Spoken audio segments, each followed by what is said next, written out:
Okay. I have 6:03. We were going to attempt to wait for Councilor Stubbe, but we're going to get rolling. He'll be here shortly. So I'm calling to order the February 2nd workshop of Borough Council. We'll begin with the Pledge of Allegiance. Please rise. I pledge allegiance to the flag of the United States of America and to the republic for which it stands, one nation, under God, indivisible, with liberty and justice for all.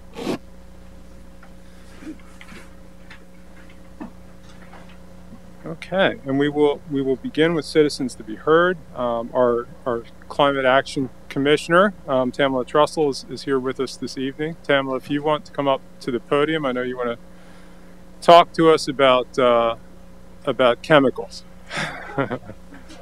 the way humanity finds a way to poison itself. So, Tamala, you take it away. All right. Well, good evening, everybody. I want to thank you so much for having me here tonight to introduce myself and move past plastic in the PFAS campaign. The PFAS campaign is a campaign to give the opportunity for municipalities to educate them and familiarize them with what PFAS are and how PFAS could be potentially contaminating their citizens in their drinking water and by other modes. The other part of the campaign is to encourage municipalities to do an initial testing prior to DEP's testing requirements that are due to come out in probably 2024 to 25. They are currently, the rulemaking for testing PFAS by the state are with the Attorney General right now. So PFAS are just real simply a bioaccumulating chemical that they call a forever chemical because it doesn't break down easily in the environment. It was created about 80 years ago, and we're exposed to it in everything from our personal care products, packaging, tires, microchips. It's in a lot. So basically, I would like to have the opportunity and look forward to the opportunity to talking to you outside of council meetings and during the council meeting next February 10th. So thank you so much for letting me just introduce myself, move past plastic in the PFAS campaign. Thanks. Go ahead, Sean. Just a quick question. Sorry. So thank you so much. Just a quick comment from me. If you have anything, if there are any reports or anything in writing that you want to share with council before next week, I think that's always helpful for us to get up to speed, and then it I think will help us have more questions next week. Yes, I have more than you probably want to see.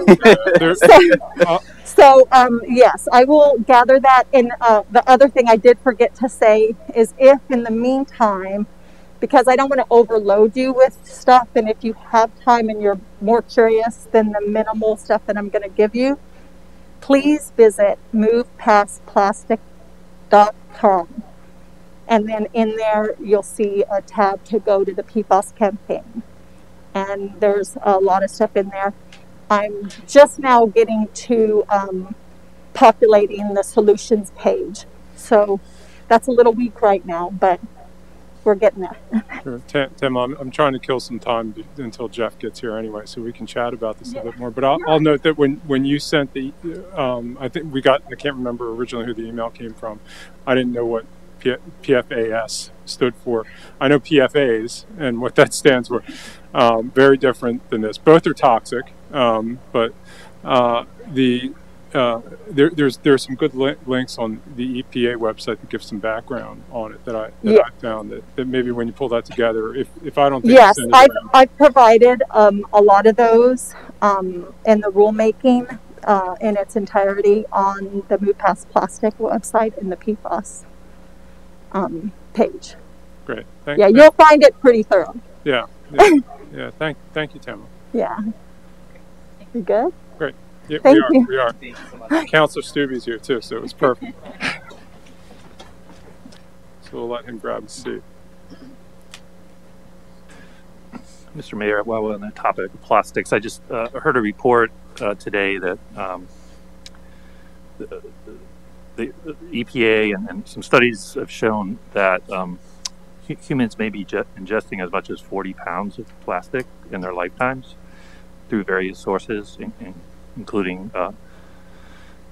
PFAS and just other types of ways that plastics have a tricky way of getting into different systems.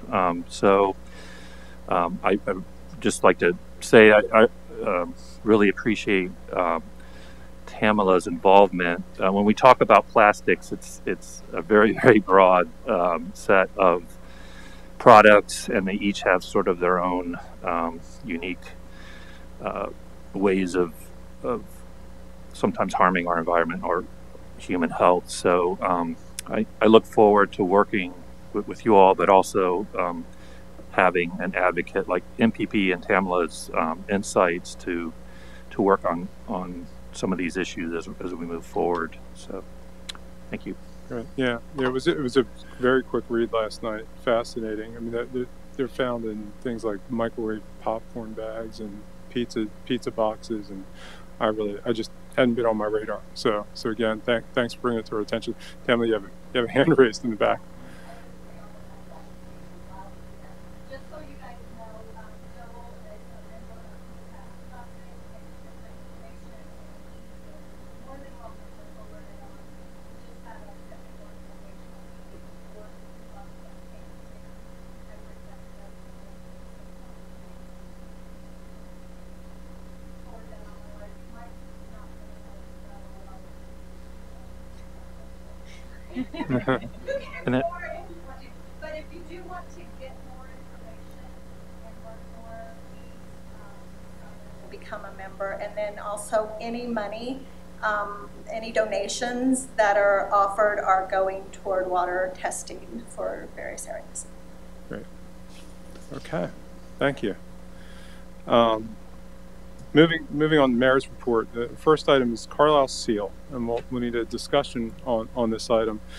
You'll remember months ago that we discussed what we do with the current seal, which we have down on the rugs in front of us and on right in front of me here, and the potential of abandoning that seal, doing a new seal or a logo, a flag.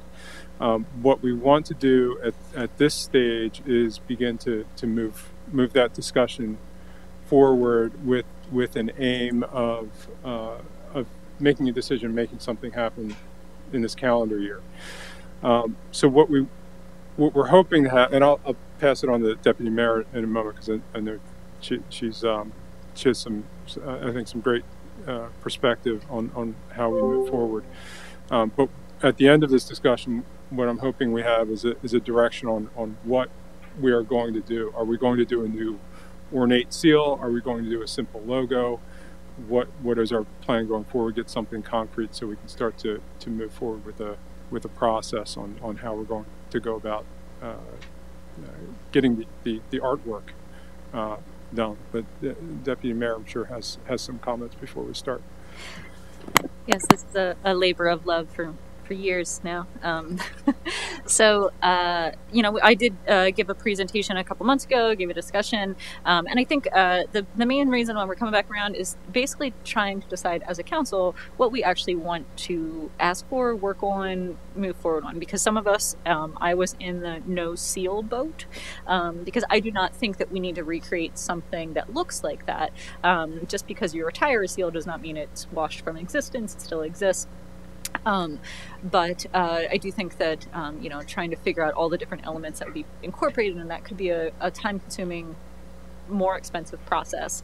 There have been discussions about different logos and different towns, like Gaithersburg, Maryland has a G and a tree, and it's very simple and iconic, and it can change in colors depending on different times.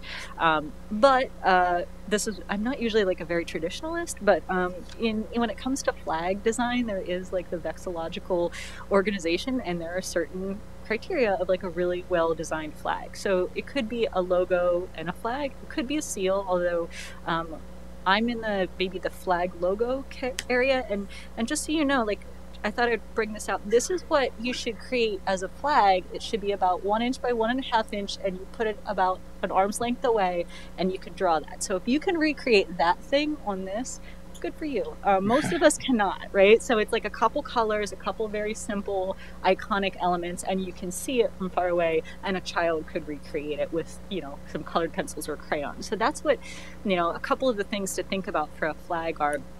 I did also, get some information about some other towns that spent money on consultants and came back with a logo that was panned, we will say, by the residents. So we don't want that either. I don't think I'm also in the boat of not just shopping it out to just anyone, but I do think there could be some ways to have like a community, essentially like, here's the traditional elements on a flag. Here's a 1.5 by 1 inch square or rectangle. Give us some rationale as to why you think these elements are incorporated, and sort of tell your story of why you would create this particular type of flag, but have some criteria.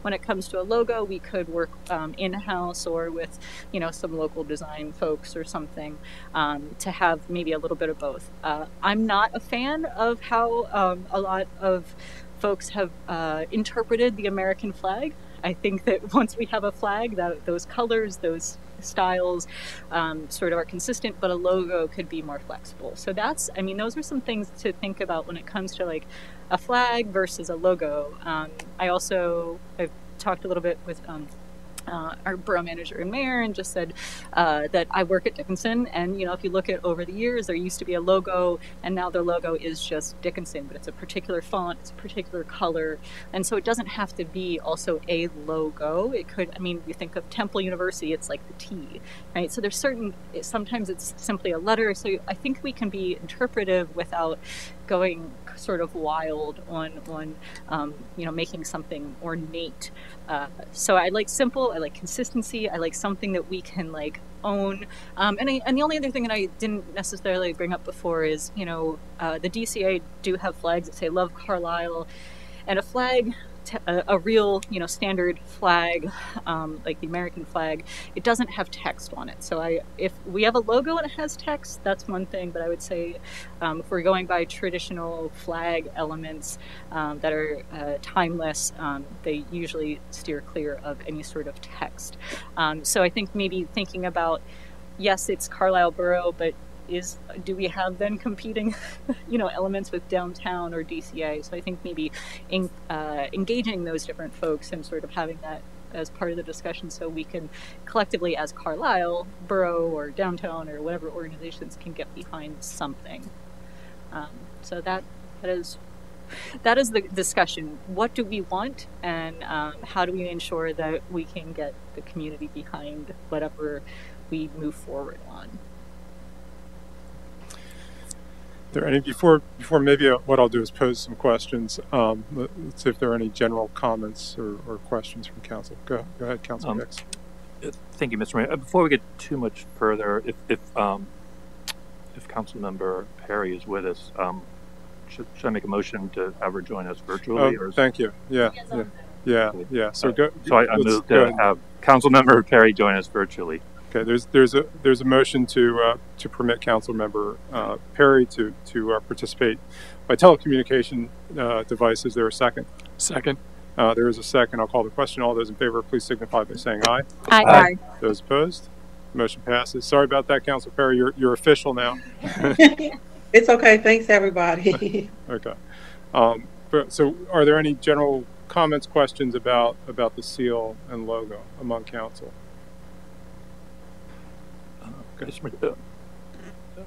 I apologize if this may be more general knowledge.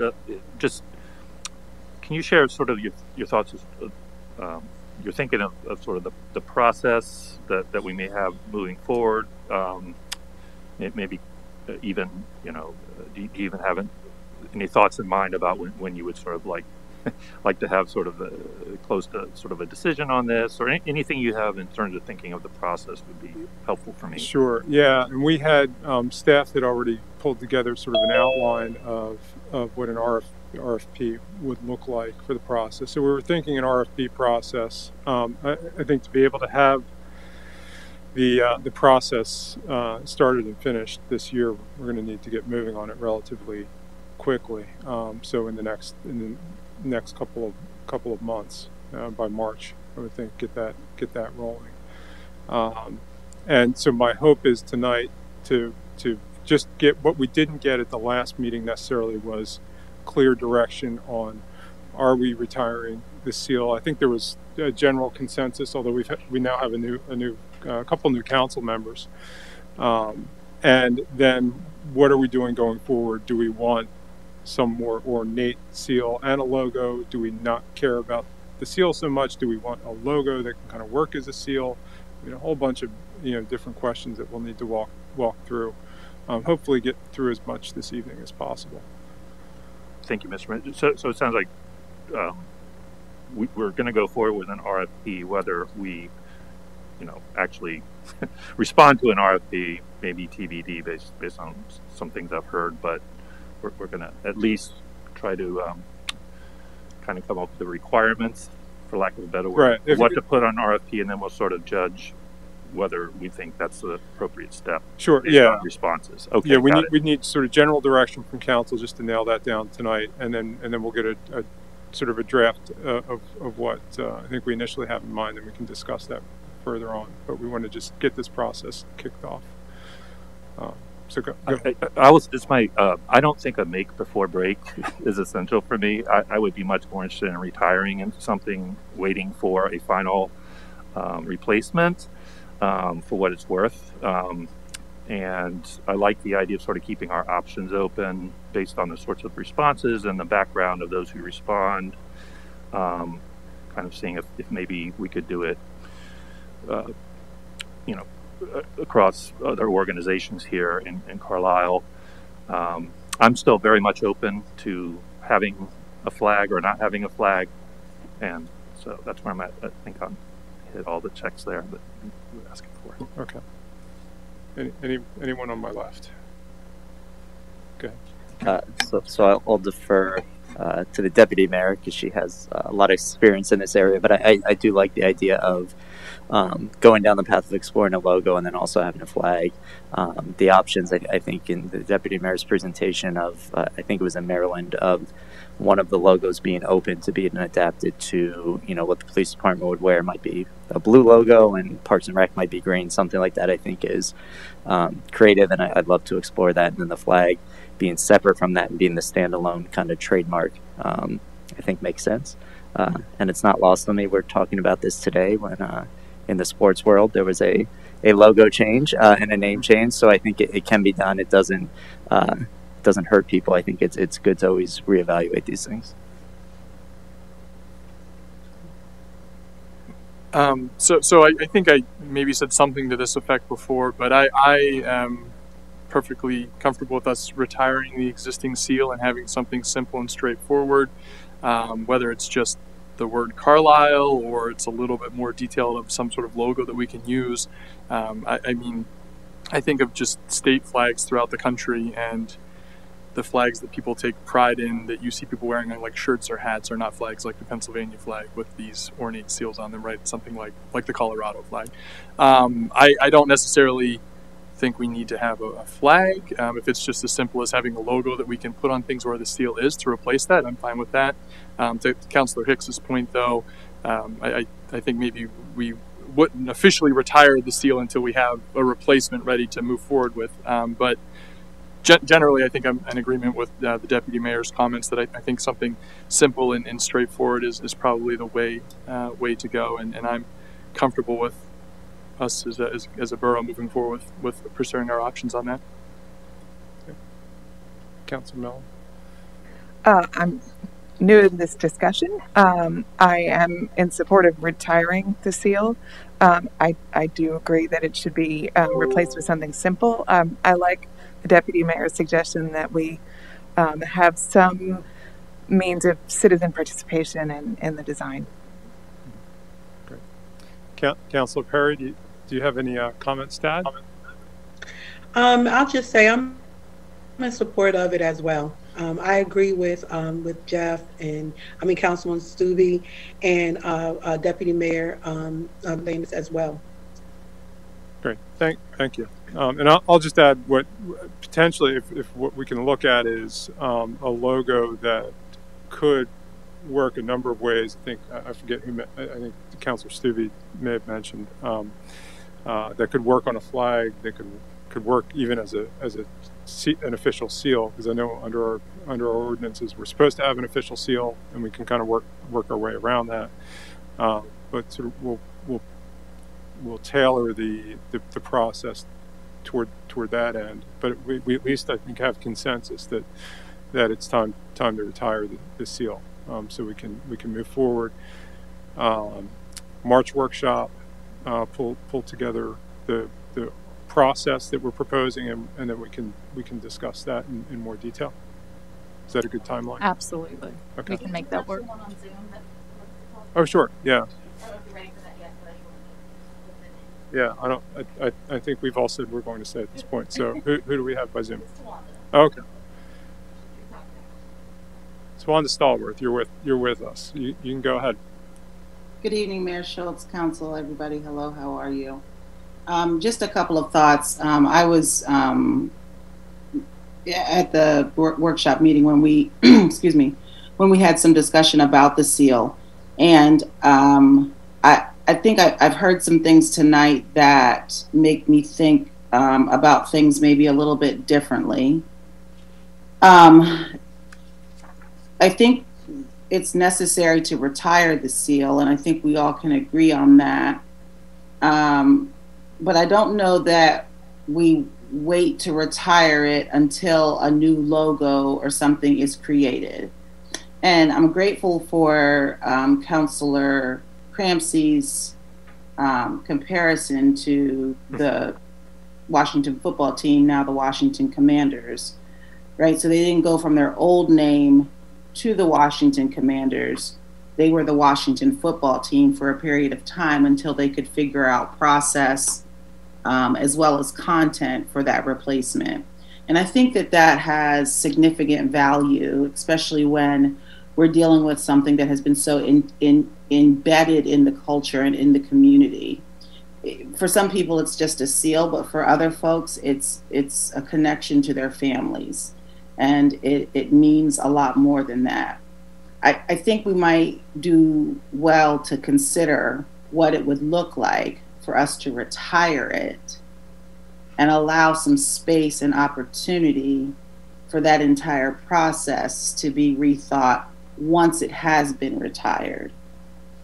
I recognize that even in this moment that there are a lot of risks associated with anti-racism, right? And I've said it many times before that this isn't one of those things where we can straddle the fence, that sometimes a thing has got to be a thing, that this is not an issue that we can have one foot in one camp and another foot in another, or that we can delicately balance when we choose to do the right thing and when we don't choose to do the right thing. So I recognize that there's nuance, right, and thought and intention that has to go into each and every single piece of this.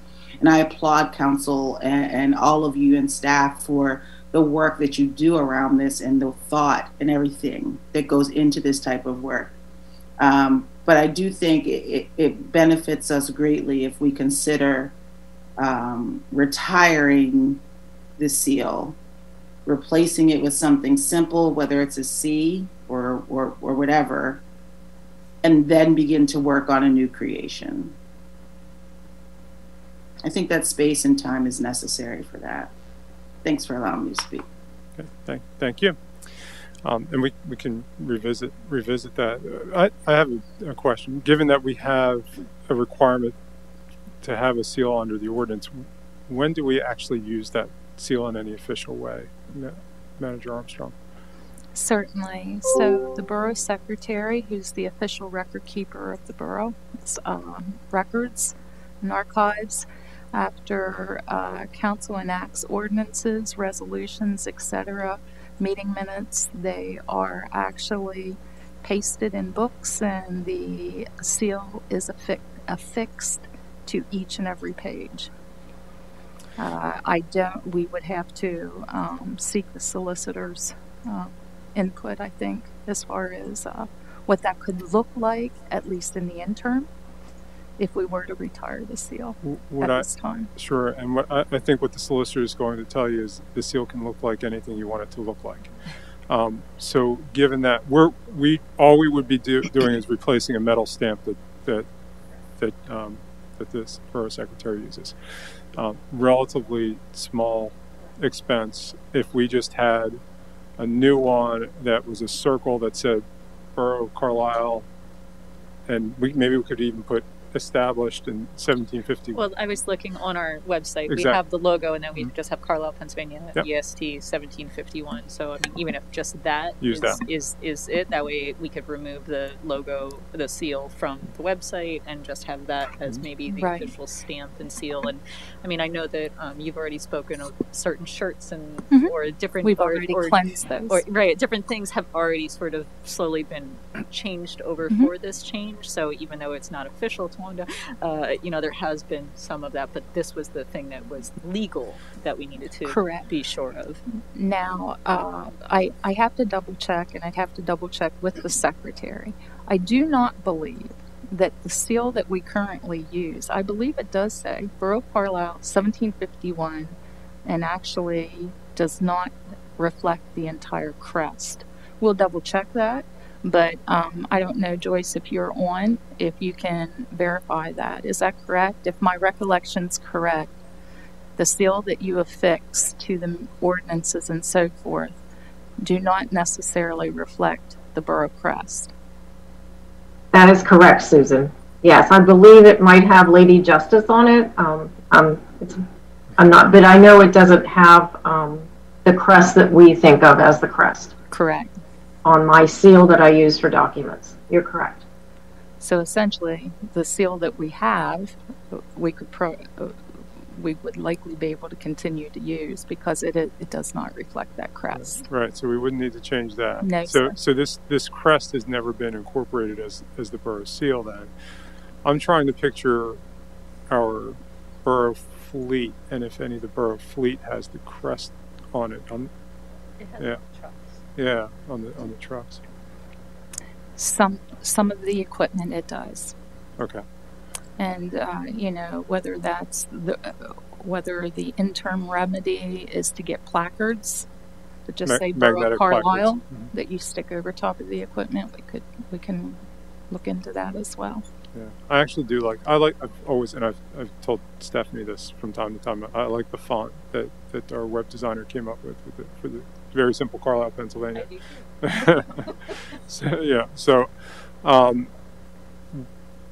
I'm assuming that, again, the cost of placards is not going to be all that much. I mean, I've looked at them online for other purposes. No, sir.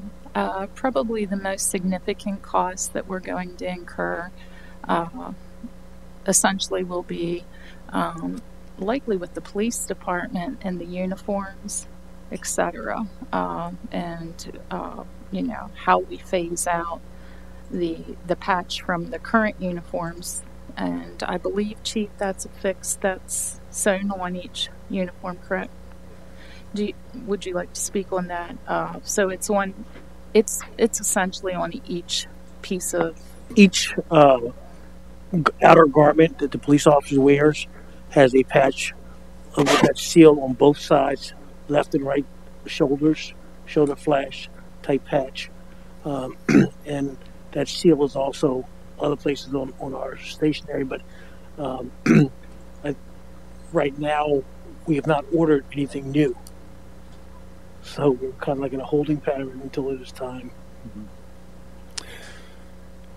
So, and stationery is another issue, but we can print our stationery and redesign that.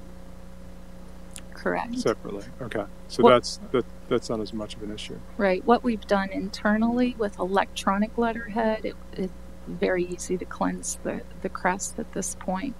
And we do attempt to use electronic letterhead anytime possible, and we actually can deploy that very easily throughout the borough. And put our All America City emblem on there too. So for the for the police department's purpose, if we are to remove the, and in that case very cartoonish version of the crest, I think the deputy mayor maybe called it the 8-bit version or something like that before. That's right, MS Paint version. That's right. There would be an expense to replace those patches. The patches aren't terribly expensive.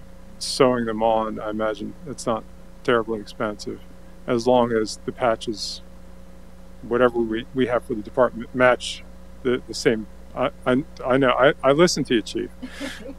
Match the same area as the current patches. So is there anything else we need to think of from a cost perspective? Because everything sounds very minimal at this point, and I'll make a motion to just simply retire it as immediately as possible, unless there's something else we can think of. The only other place that is notable, like out in public, is on the red lights. There's like one of the police. It's like, I don't know if it's the mechanism, like it's a box. It's about that big, and it's up on the red lights on Hanover. Maybe it's like the traffic light like detector or something, but it's definitely there. So it's like a sticker, I'm guessing. So I mean that would just be a sticker, but they are around. Mark, you might know. I don't know. They're there. I've seen them. They're somewhere along the street lamps, like on Hanover on the red lights. I don't know. I don't know what the box is, but I've seen them. Oh, on the street signs, I think in the historic district there may be. It actually is the police one. It's colored. It's I don't know. I think there's one at Pomfret and Hanover, okay. but we'll take a look. Are they the police boxes? Like the elevated boxes? Yeah, they're elevated boxes. I don't know what they're for exactly, but there are a couple. And basically, it would just be a sticker. I think that you would just to cover that up. Okay. I have a question, and maybe this is just semantics or my confusion, but are we talking about two different things? Are the seal and the crest different things? Or are they one? Because I thought like that was the seal, but now maybe I'm thinking this is the crest. Like, are we using them interchangeably? Or, for example, if we're making a motion to retire the seal, are we not actually retiring this symbol here? Right. I guess I'm confused, and I maybe wasn't before. Yeah, so I just and that's what I was trying to tease out in that back and forth was. You're right. We've been using it interchangeably, but I don't know what we council at some point maybe officially established as the seal, or maybe it's just the ordinance says you need to have a seal, and staff went out and bought a seal, and that's what we've been using.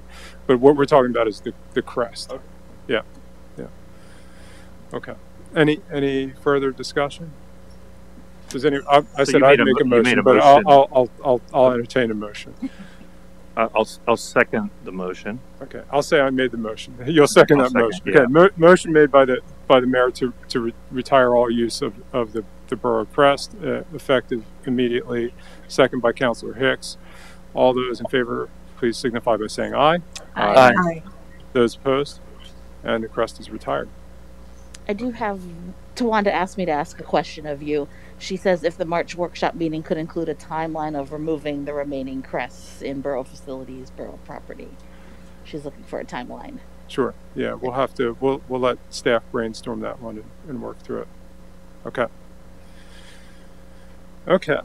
Next, YWCA paint the town teal. Does anybody want to make a motion on this item?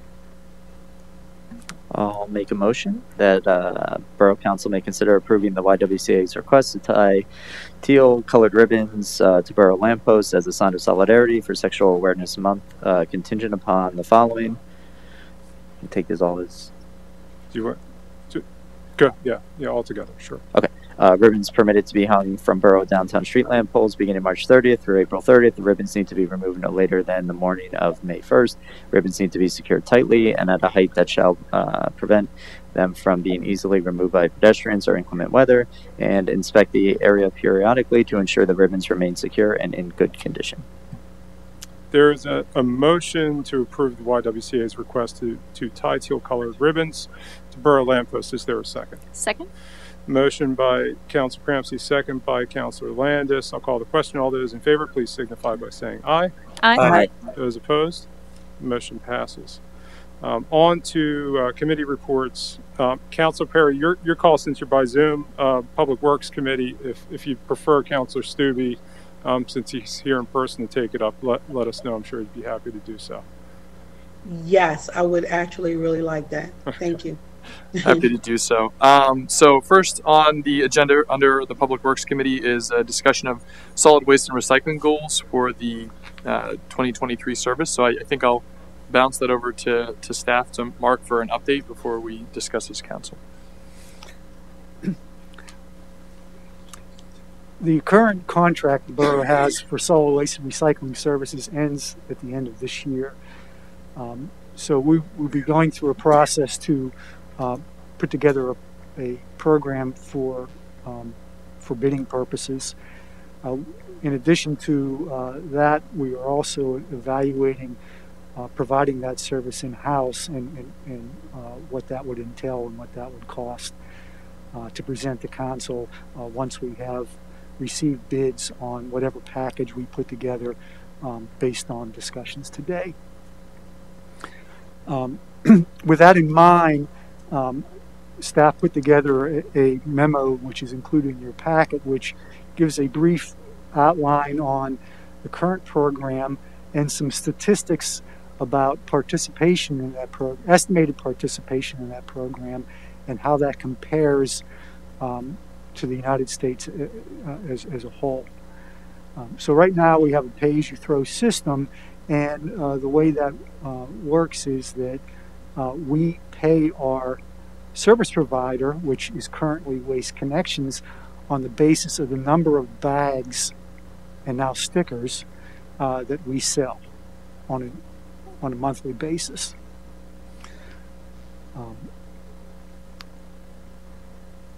And they provide that service. And the service they provide is to come to the borough 5 days a week, 52 weeks per year, Monday through Friday, and drive through the borough collecting the material that's put out.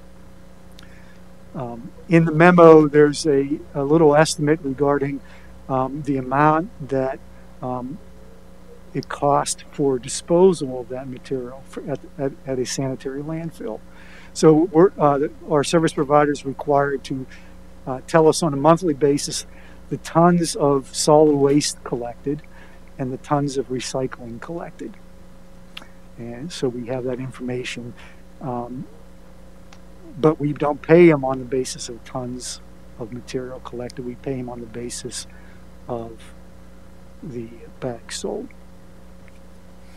If you look at the borough population and the amount of households that we have, and you compare that to the amount of solid waste that's collected and recycling that's collected, and compare that to the United States as a whole, we're about half of the solid waste generated, and also about half of the recycling generated on a per capita basis, which implies that not everyone in the borough is participating in the program.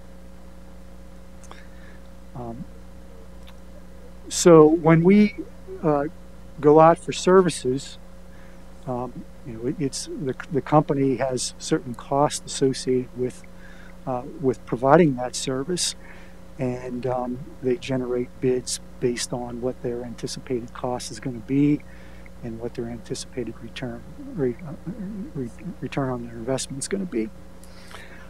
If the participation rate is low, but the majority of the cost is driving around the borough with certain equipment, then the unit cost per household is high. When we went out to bid 3 years ago, it was at a time when nationally solid waste and recycling services were changing. The majority of the recycling that was generated in the United States was sent overseas to China, and China stopped that acceptance of that or established standards that were cost prohibitive. So essentially, whenever in the past the service provider took recycling material to a material recovery facility, they would receive a payment for that. When we bid it last, they were paying for that service. So as opposed to generating revenue, they were increasing their cost, and that was reflected in our bid price, plus the pricing for any other municipality in the United States that was going out for bid at that point in time. So as we go through and prepare the RFP for services for this this cycle, I think it would be helpful to step back and take a look at our current program and evaluate whether or not council wants to consider that, or whether you would like to make changes to that, and if so, what are the goals that you're trying to achieve in those potential changes. What we found the last time we went out to bid was that we had our initially our current program as the base, and we included 4 other options in the bid package, one being a unit price per household, or a price per a container with additional cost for additional containers, and variations on that. Initially, we went out to bid, and no one provided pricing for the options. We then rejected all bids and went out to bid again and required the bidders to provide pricing for each of the options. And as a result of that, we are at where we are now. Council had a price for a lump sum per household versus the pay-as-you-throw, and you elected to go with the pay-as-you-throw. So that's a little bit of a background. One of the other things I just want to point out is if you look at the cost of the amount, or the tipping fee at the landfill on a dollar per ton basis, and the tons of material that are collected in the borough, that amounts to about 9.5% of the total cost. So tipping fee, 9.5%. So the real cost for the service is not the disposal of the material, it's having the workers and the equipment here on a regular basis going around the borough picking up the material, collecting it, and processing it. So there's a memo with 11 potential goals or questions for council that we're looking for some input on. I know that Councilor Hicks did reply to me today in an email giving his thoughts on each of those. I would like to clarify the first item, though, which is mandatory residential collection. And the question is, should all residents of the borough be required to participate in the borough's program? What I was intending to mean by that was that should we have a billing system in place where the borough sends the bill directly to each residential dwelling that's located in the borough, so that they don't have a choice on whether or not they participate in the program. If they have a residential property in the borough, they generate municipal solid waste, as everyone does. They'll be required to participate in the program. That was the intent of item 1, as opposed to having each resident select their service provider. And I think we could almost go down the list of those sort of priorities and try to create as much contradictory feedback as possible for you, Mark. But for one thing, let's start at that question, right? So if we were to let's say put on the utility bills for borough residents, so on the water, sewer, stormwater bills that go out to borough residents, we then have collections issues, right?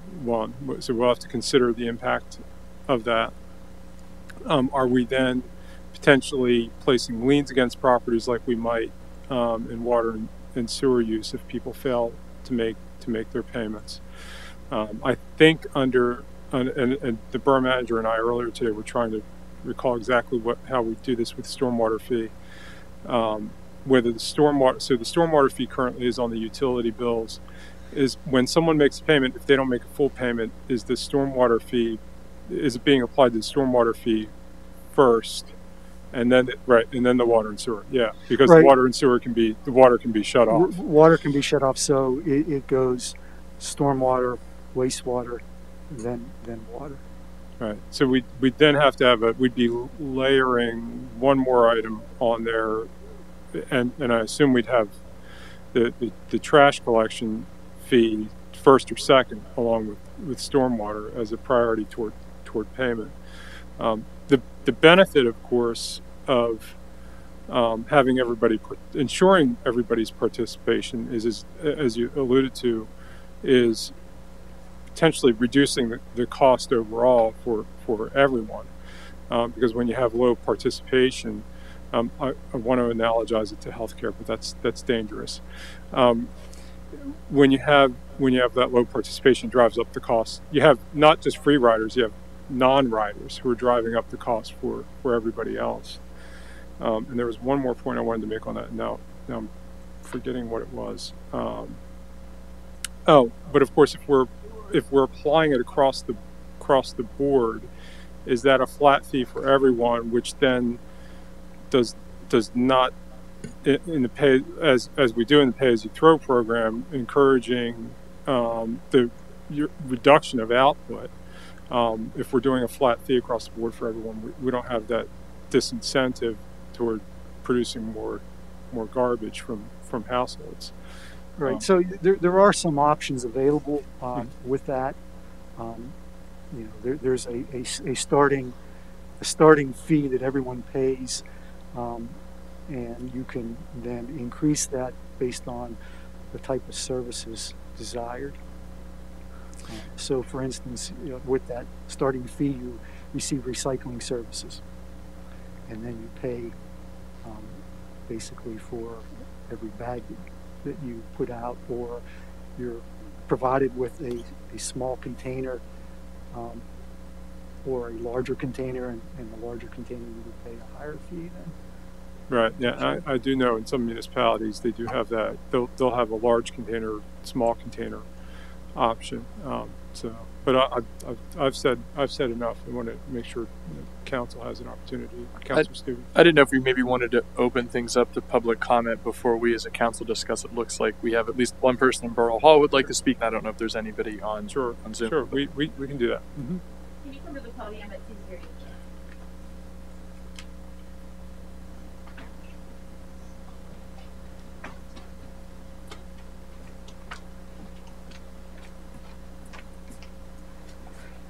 So my first question is, I'm assuming this, but I don't want to assume, the tons that's collected, you have separated out the recycling from the other trash waste? That's correct.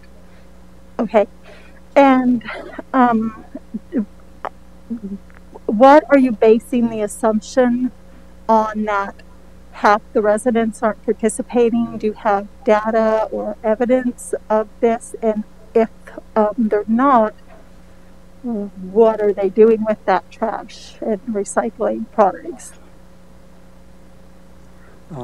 So if council would like me to, so our service provider provides the tons per month, and the estimate or the analysis that draw the conclusion that not every household is participating is taking the tons collected per month, dividing by the number of households based on the county's tax assessment information, dividing tons by number of households and coming out with pounds per person per day, and comparing that to the national average. And right. So other than that, though, there's not any evidence. So where do you think what are they doing with this trash and recycling products? Any ideas? I would be speculating. I don't have any concrete answer for you that. Right. We can imagine what people's options might be, but Council Grace. Right. Thank you, Mr. Ray. It's just a little confusing because I mean the average per capita per person here has been pretty flat for almost 9 years. So if people are not participating in any legitimate program, this has been going on for a long time. So I guess it leads me to sort of wonder whether how confident we are about how many people may not be participating. And I think this all leads to the fact that the economies of scales, efficiencies of scales would provide a cost-effective option that makes sense to me. I don't see any hard evidence that suggests we have a good handle on what percentage may not be participating. Right. There are a couple of assumptions that we'd be making, right, that we could draw from those figures. One is that if we're at about 50% of average, there are non-participants. The other, I suppose, is that we just do a fantastic job of reducing our output, both of trash and of recycling, right? So we're assuming that people are they're reducing so much that not only are they reducing their output of garbage, that they're also reducing their output of recyclables. The data that we're getting, though, from our provider is not correct. And the formula we use for average per capita is not consistent with whatever is used for the net. So our methods could be different. Right. The data we're getting from our single provider could, how accurate is that relative to, a fine point? But our data has changed because we have had different providers. If you're saying it's been pretty consistent, would you say that? Yeah, the practice is that the material is collected, it goes to the landfill, the vehicle is weighed on a scale, they dispose of it, and then the vehicle is weighed again, and they're billed on the basis of that delta, of that difference. So I would think that that's a pretty there are a lot of waste disposal that incinerate.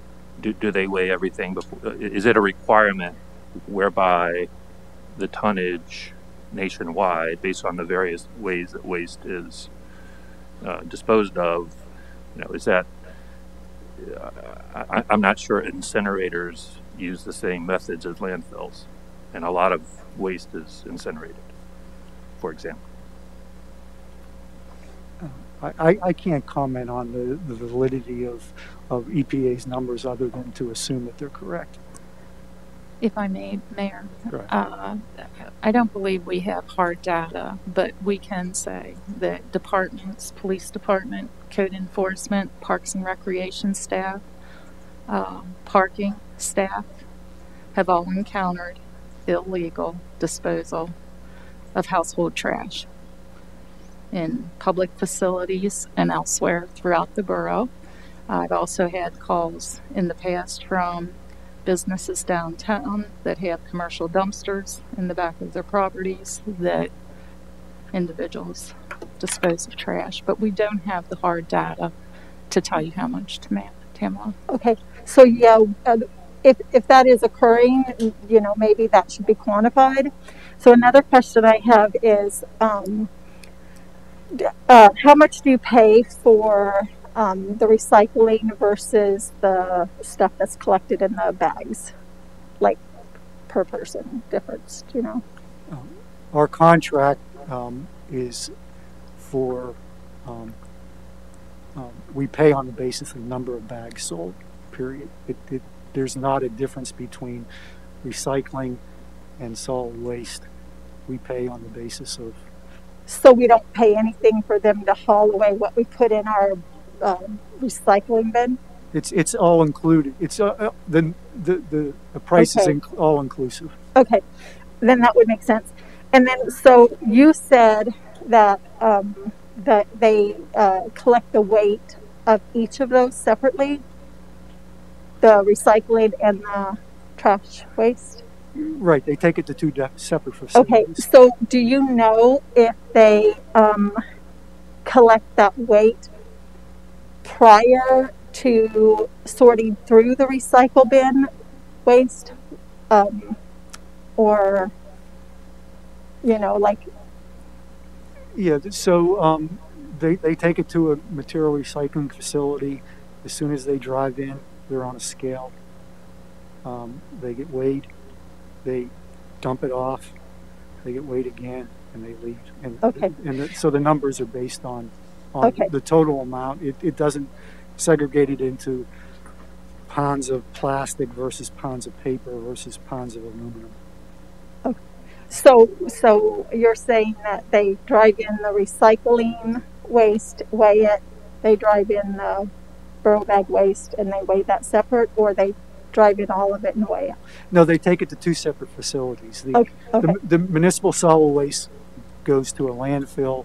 The recycling material goes to a resource recovery facility. The reason I'm asking is because I when I first started Move Past Plastic, the first thing I did was a home audit of my trash and my waste. And what I found is I had very little trash. It was mostly tissue. And what I was putting in my recycle bin was actually composed of at least 75% trash that was non-recycling. And I was like everyone else, not understanding what was recyclable. And so like on your website, it says that 1s, 2s, 6s, and 7s are recyclable. But if you go to Waste Connections, and then I called the manager as well, actually only 1 and 2s are recyclable, and only if it's a neck smaller than the base, which means a bottle, and only if it's completely clean. So when you add all those factors, unless you buy water bottles and drink bottles, which a lot of people do, the majority of your recycling and your trash is going to be plastic waste. So I bring this up because plastic, you were talking about, you've been planer in your trash tonnage for 9 years. Plastic weighs a lot less than former products that were used to package, our other products. Also, Carlisle might be, and once again, this would be just an assumption on me, that Carlileans are in a place where we're in a land of plentiful good produce, and we eat more produce, and until just recently, when it was all wrapped in plastic, that wasn't forms of trash. And then I'm also curious to know how much, if any, are the cans and the glass and aluminum and other paper, other things recycled, and what the borough is doing with that. But yeah.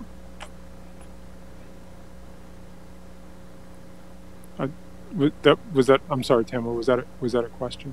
It is, but I don't. You could answer that at another time because that's a little side. Okay, I didn't hear the entire thing. I was just saying. I haven't had a chance to call Waste Connections to ask them, and if you guys know how much of the products that I had pulled out of that audit that were glass, aluminum, cans, and cardboard, because that's supposed to be recycled, is that being recycled? Is actually being recycled. Yeah. I don't know that any of us up here necessarily know that specifically for our uses.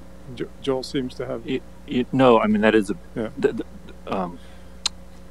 that is ultimately going to be a factor in terms of understanding, because it's an educational thing when we incent people to recycle and it's not recycled, and most recycling is not recycled. I think we need to do educate our residents to understand, what of all the things that are being recycled, and I can count on one hand the number of items that are actually recycled. We should really maybe focus our education on those items to make sure those are in the single stream.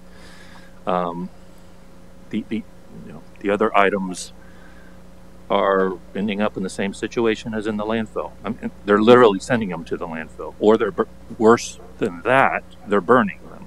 Yeah. So we need to just factor in all those realities in this very turbulent. There's nothing more turbulent, folks, than the waste management system when it comes to public service. This is a really tough thing that, as Mark said, that the China sword policy really in 2018 really threw a wrench into our recycling. So, Mr. Mayor, I think there's in my mind, there's sort of two issues happening here, both of which are important, and to me they're sort of convoluted a bit. We certainly, I think we all know we have an issue with sort of renegade trash. That's a problem. It's probably related to how efficiently and effectively we could design a replacement.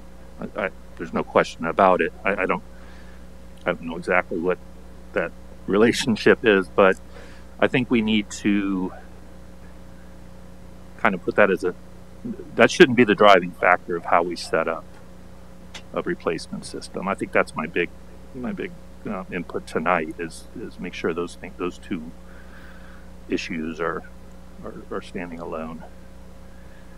Right. Well, why don't we put a pin in that one for a moment? Let's make sure we have Tamala that you get through your comment. Yeah. So it's just important. When China quit taking our waste in 2018, it was because they put in stricter regulations to not get contaminated. Well, I can't remember what they call them. They're 10 by 10, bundles or whatever. And so they moved it down to 0.05%. So, here in Carlisle, our percent contamination, I can guarantee you, is 75 to 90% contamination. So I don't know what's really being recycled. The other thing that you should include in your waste management is your food waste. That would be huge because that's, a methane gas emitter. And there's all kinds of statistics about how much of your food waste is your trash as well. So, but just the last thing is just, I would say, unless you know how much waste is being disposed of illegally or the residents aren't using, that moving to an automatic payment amount might be punitive to those who are attempting to reduce their waste, which is why you went into the plastic bags, although I don't like the plastic bags. But setting that aside, just a comment. Okay, thank you. Okay. Councilor Stubbe. I don't know how this works. Do I, if I have a separate comment? let me before that. I think it would have been helpful. It would be helpful if we kind of work through what we have in front of us, and then that might help answer some questions or comments that you may have. So, Councilor Stubbe, were you going to chime in, or were you? Well, yeah, I didn't know if we wanted to just go through public comment first and then discuss as council, or if we wanted to discuss as council and then maybe do public comment. I didn't know which order. Yeah, I would. Best. Yeah, let's go forward with the discussion on council, because I think that's going to maybe draw some things out that then that will help perhaps inform public comment or take care of public comment. Is there anybody who wants to further discuss this item? Okay, Councilor Stubbe. Yeah, well, I was just going to open it up to whoever wants to. Okay. Yep. So just to dive in on a little bit of this, I agree with the comment. I think we should explore all options. I fear the punitive nature of charging a flat rate for everybody in the borough. While I do understand the disconnect there of the only 50% usage in the borough. Mark, if you could just clarify for me, I think it would be helpful.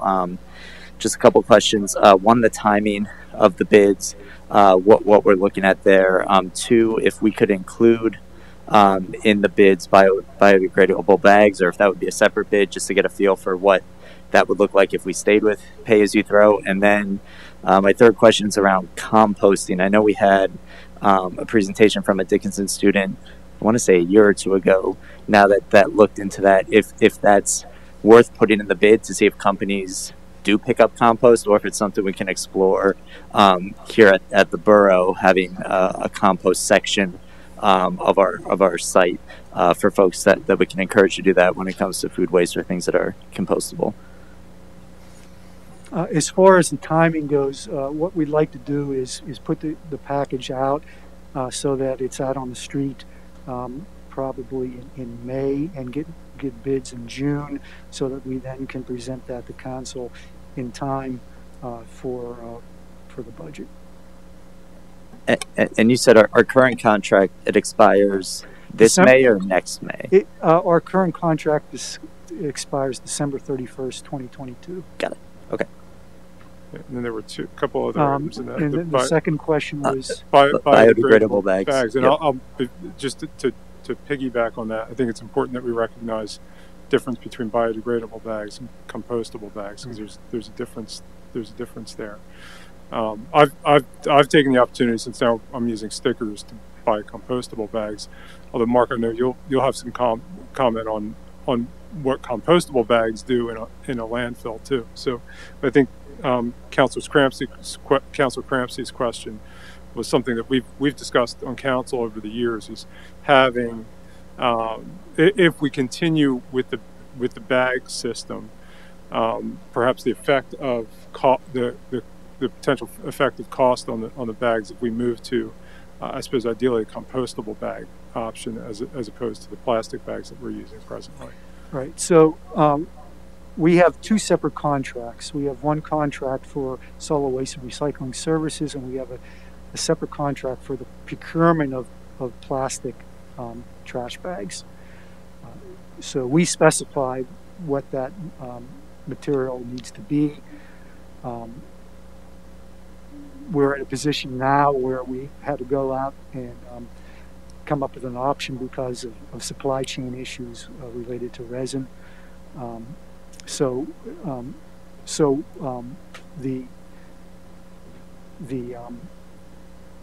The use of the plastic bag would not be dictated by the bid for solid waste and recycling services, other than if you selected continued pay-as-you-throw. We certainly can specify a biodegradable or a compostable bag, depending on your preference. But you should note that the cost for that will be significantly higher on a dollar per bag basis. So currently we pay 33 cents? 31 cents per bag? 31 cents per bag. I'll say my compostable bags that I didn't buy in bulk, I bought 40 compostable bags, 33 gallon. I got as close as I could to 35 gallon, about 70 cents per bag. It was my cost. So approximately double the cost. Right. And the bulk pricing might bring that down a bit, but it's going to be probably about double, I would imagine. And the second, the follow-up to that is the solid waste material that's collected in the borough is transferred and disposed of at a sanitary landfill. So it's not composted. It doesn't go through a composting process. It goes through a degradation process inside the landfill that generates, as the individual mentioned, methane gas, which is in this case collected and burned. Great. Yeah, just the last piece of that.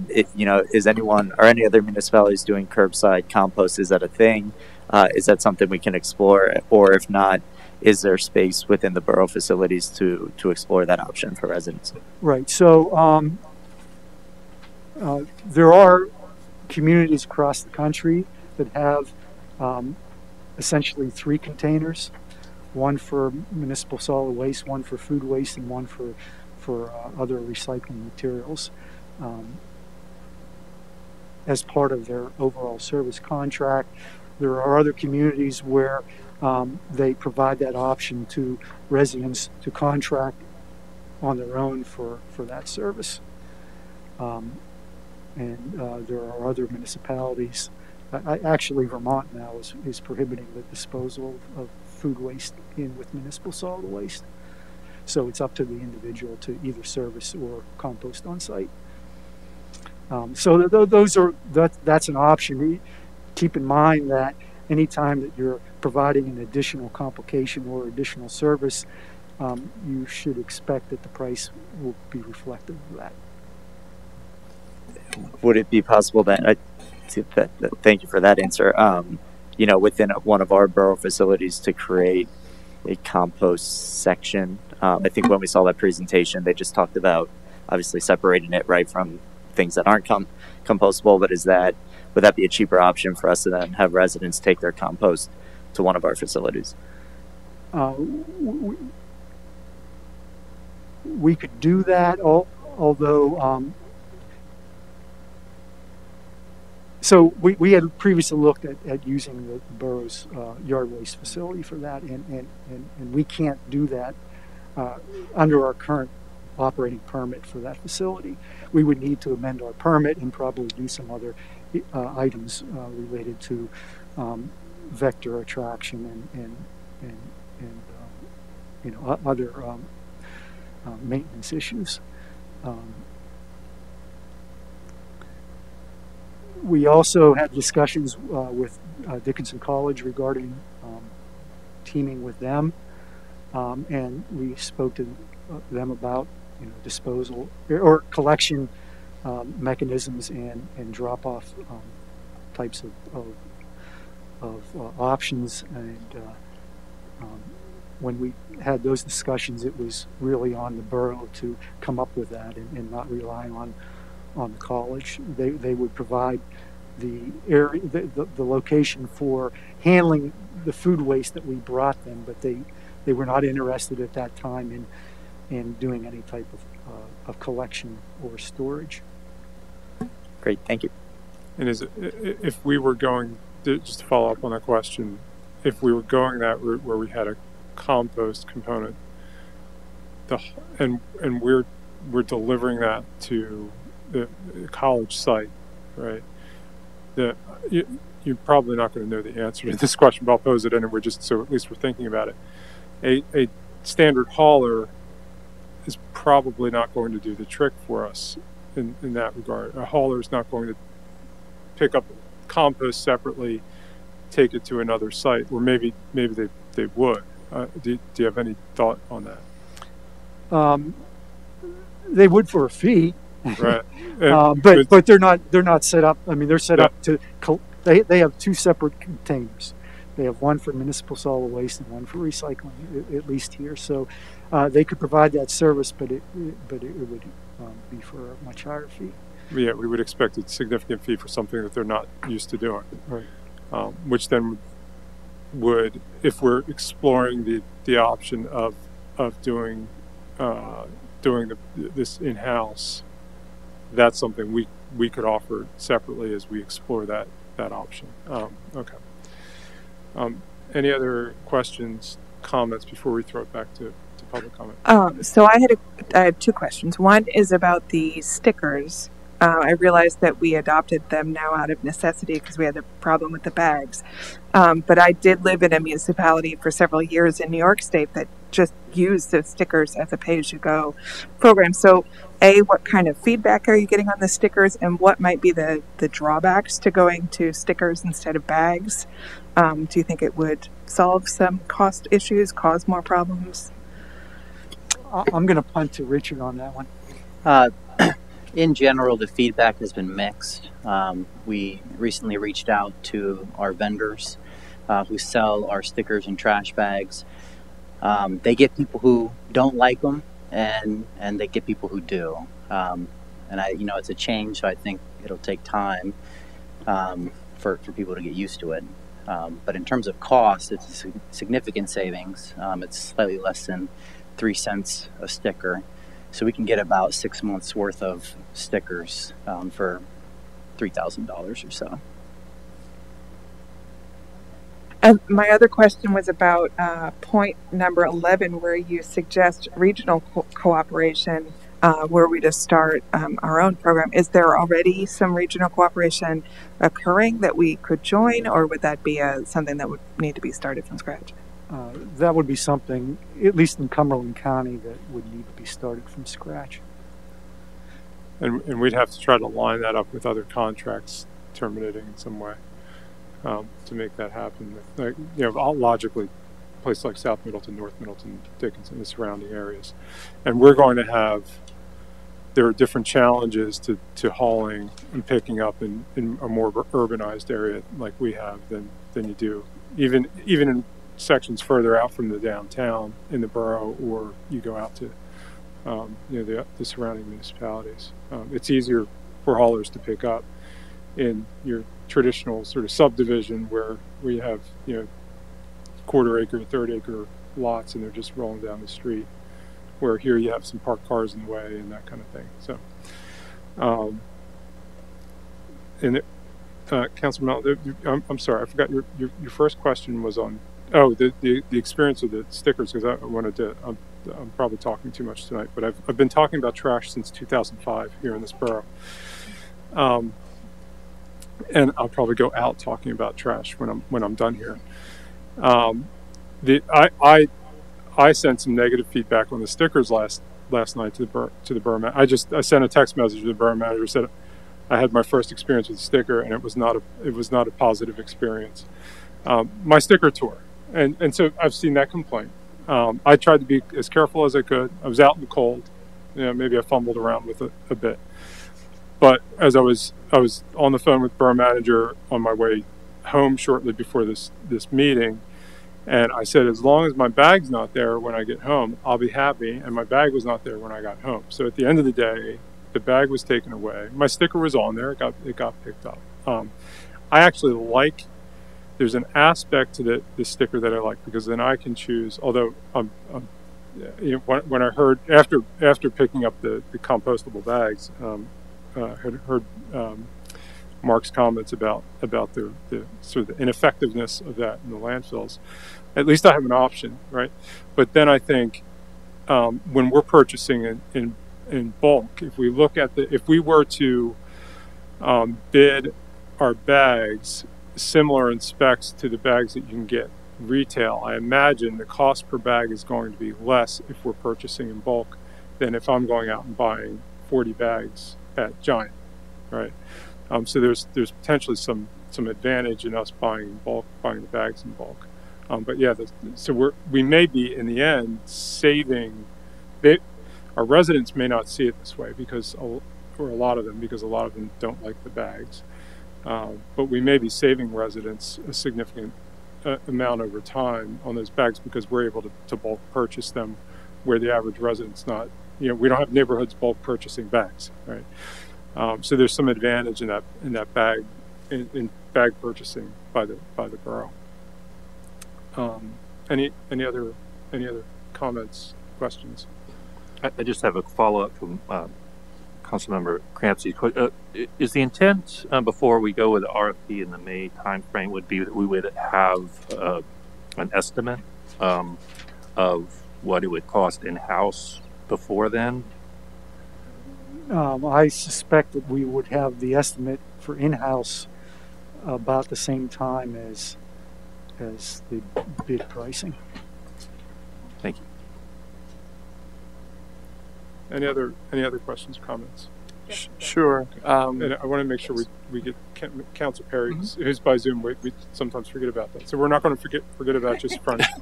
But go ahead. I guess I'll just start by saying that I fully recognize that I might be my views might be the minority, at least on council.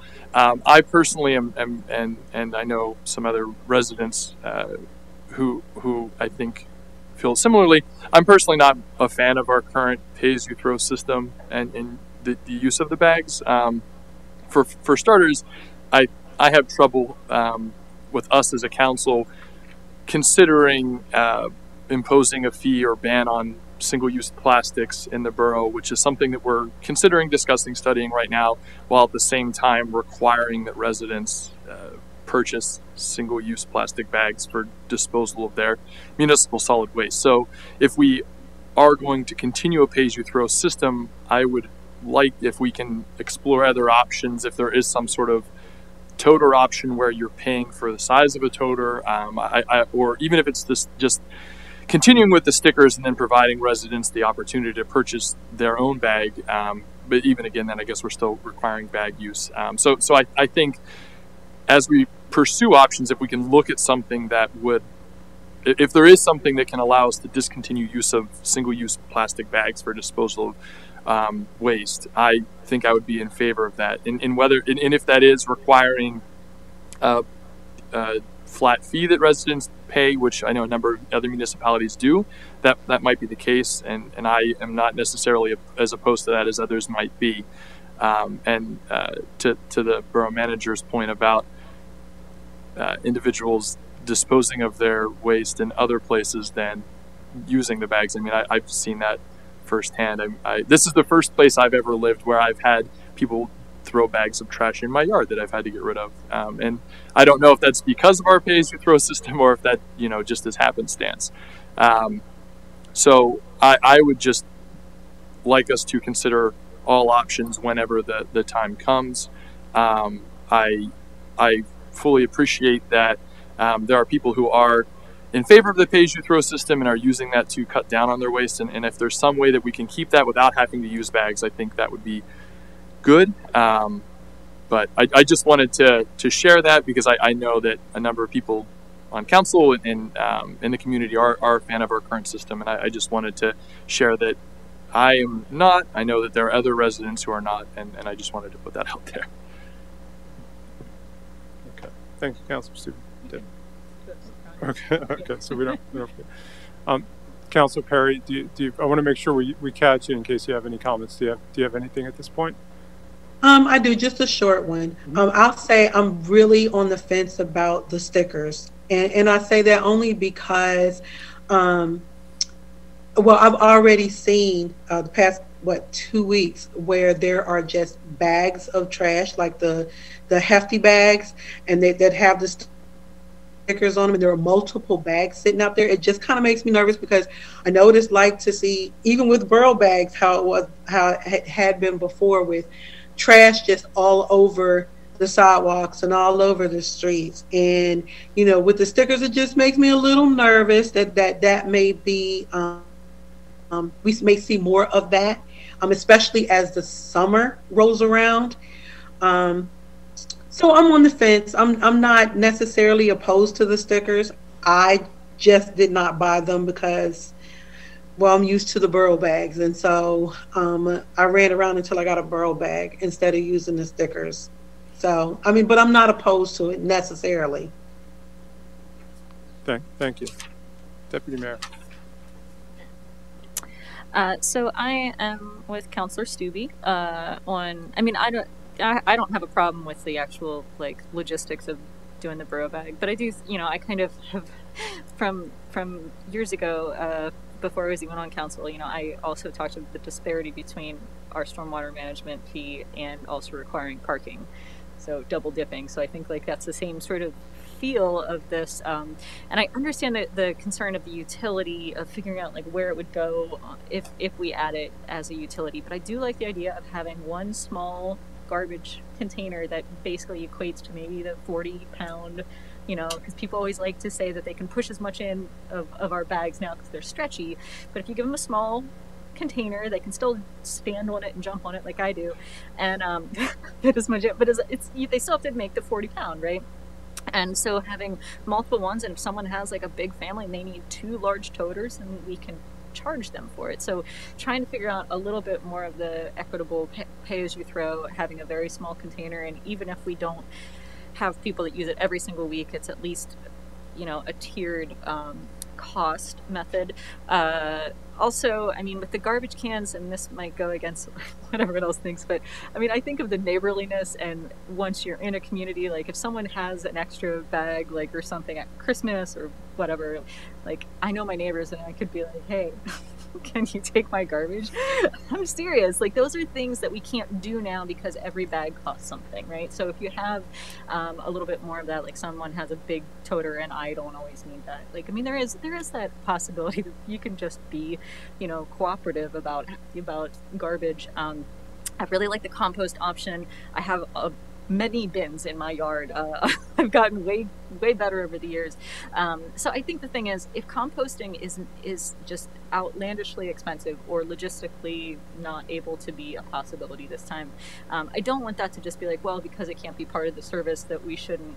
Instead of just saying, we encourage you to compost, I mean, like, can we find, bins that we could, at a very economic cost send out? Can we have kind of like a street team that goes and shows people where they should put it in their yard? I mean, like, I understand that that's a little bit of extra hand holding, but I think there's always a concern if someone is doing that in their yard, and that can bring down their costs of garbage and how much they're actually putting out into their bins.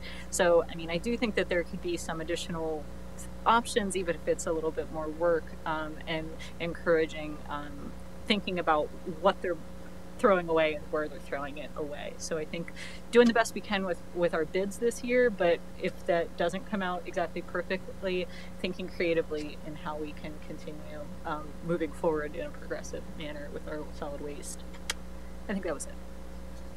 Okay. I just have a comment in reaction to that. I do live in this part of town where there are a lot of row homes, a lot of small townhomes that do not have access to the street from the backyard. And so requiring a toter might require either that toter stay on the street all week or that they have to roll it through their house. So that's just something that we would need to consider. That was one of the reasons why we had the smaller bins for recycling. So yeah, I mean, logistically, like, I don't know, alley pickups, like there's lots of different questions. I don't know if that's even a possibility, or what those options are, but yes. It's been a long time since I've lived downtown, and I think I've always had access in between buildings, and I'm trying to, what are folks doing? This entire block of South Street. Right. On west and on the one side, they don't even have outlets. Right. So then when they're holding their bags inside until it's trash night, and they're bringing their bags out. Or they have the bag, out back. And they're just carrying the bag itself through. A toter, depending on the size of the toter, I suppose. Yeah. Okay. I'll just, we're going to have to, I think we need to hone this down a little bit so staff knows what they're doing. As I told you, we get a whole bunch of contradictory comments. I think we're not terribly contradictory. I'm not sure how we do away with some sort of single-use plastic bag, except if we're talking about either options where we're using, we decide we're using compostable bags because it's not plastic. Although I wonder what's in compostable bags. I don't know the ingredients of compostable bags. Because if we do toters, people are still they're using kitchen bags. They're using whatever they're using in their home, and they're dumping those in the toter. So there's still going to be single-use plastic bags, which is why I didn't really understand why people thought that it was hypocritical that we were using plastic bags, Borough bags, and then trying to ban single-use plastic bags. I mean, there aren't too many options right now, unless I'm not a trash expert. I may become one yet. So that's I'm trying to figure out how to attack this because we have a list of sort of priorities that Mark was kind enough to outline for us. Some of which, if we prioritize one thing, it may detract from the other. So we could have if we prioritize issues like waste reduction or disincentives to the output, household output of trash, that we could potentially be driving up the cost. And we have, I mean, I don't need to tell everybody the demographics of the borough. You all know what that is. So there are families that increase costs, especially during a period of inflation as we're experiencing right now, although it won't last forever. That it's going to economically stress people even more. So I think we also need to be sensitive to that aspect of things. So what is there were at least a couple comments about the current pay as you throw, and it sounds like there is some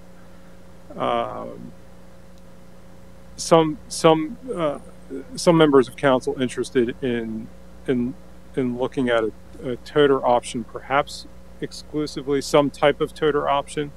And I keep stealing comments that the borough manager made to me in a conversation, so I want to give credit to that.